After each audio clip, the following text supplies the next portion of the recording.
আমার নাম হচ্ছে মোহাম্মদ অভি। আমার হিজড়া নাম হচ্ছে ববি হিজড়া। আমি বৈচিত্র্যময় জনগোষ্ঠীর তৃতীয় লিঙ্গের একজন সদস্য।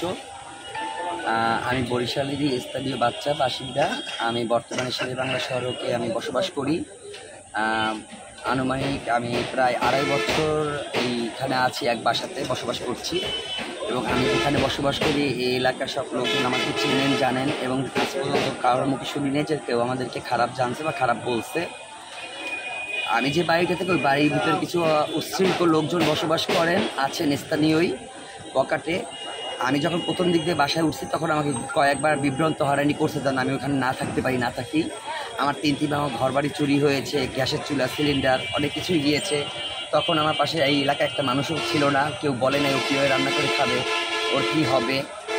কিন্তু বিগত 1.5 বছর আলহামদুলিল্লাহ আমি খুব ভালোভাবে ওইখানে বসবাস করতেছি। হঠাৎ করে কালকে রাত্রে আমি হচ্ছি বাণীপাড়ার গুরু, বাণীপাড়া 5 ইউনিয়ন উপরে বিশাইকান্দি আমার শেষ বর্ডার, এই সাইডে বইডাকাটা। তো আমি কালকে কাজের সুবাদে হিন্দু বিয়ে ছিল। আমি কালকে রাত্র 1-1:30টার সময় আমি বাণীপাড়া, আমি বরিশালে আসছি সকাল 7টার সময়। তো হঠাৎ করে ওখানে কিছু দুষ্ট যারা লোকজন বাড়ির ভিতরে চলাফেরা করে বা থাকে বা উচ্ছৃঙ্খল কাজকর্ম করে, এদের আমার কারণে সমস্যার কারণে আমি অনেক রাতে আসি, বাসায় ঢুকি। এদের কিছু লোকজন থাকলে এরা বের হইতে বা ঢুকতে তাদের সমস্যা আমার চোখে পড়ে যায়। আমি আজ পর্যন্ত কারো কাছে কোনো অভিযোগ বা নালিশ করিনি, আমি শুধুমাত্র চোখ দিয়ে দেখে রেখেছি।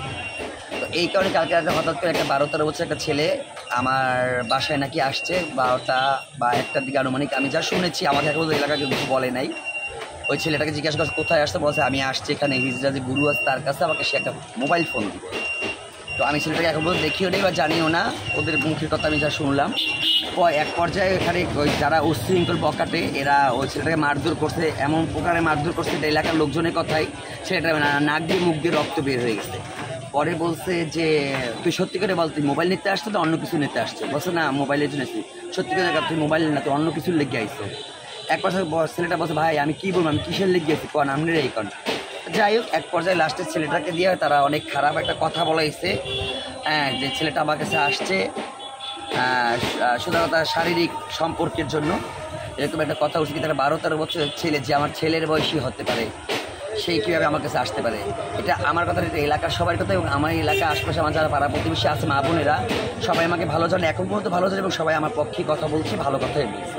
তো আমার অনুরোধ, যারা গণ্যমান্য আমার এলাকায় যারা ভাই আছে, বোনেরা আছে, বা এলাকার আমাদের সম্মানিত মেয়র মহোদয় আছেন, ডিসি মহোদয় আছেন, তাদের কাছে আমার হাত জোর করে অনুরোধ যে আমরা তৃতীয় লিঙ্গের যারা আছি, বৈচিত্র্যময় জনগোষ্ঠীর যারা আছি, এদের এই বাসা বাড়ি নিয়ে থাকতে অনেক সমস্যার সম্মুখীন হওয়া যাচ্ছে। আপনার কাছে অনুরোধ, আপনারা আমাদের পাশে একটু থাকবেন, সত্যের সাথে লড়াই করবেন, আমরা সত্যের সাথে লড়াই করব। সত্য যেটা আছে, আইন যেটা আছে, সেই মোতাবেক কাজ হলে, সেইভাবে সুষ্ঠু বিচার পেলে আমরা কিছুই চাই না। আমরা নিজেরা চাইলে পারি নিজেদের সালিশি নিজেরা করতে, নিজেদের আইন নিজেরা হাতে নিতে, কিন্তু না।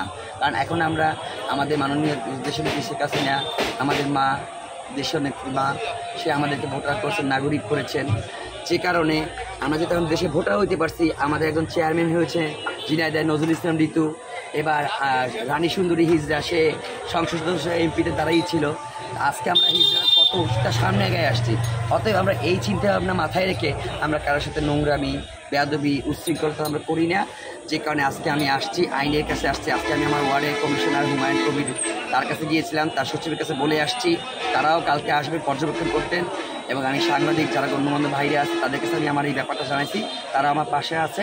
আমি আপনাদের কাছে এটা সুস্থ তদন্ত ও বিচার চাই। আসসালামু আলাইকুম।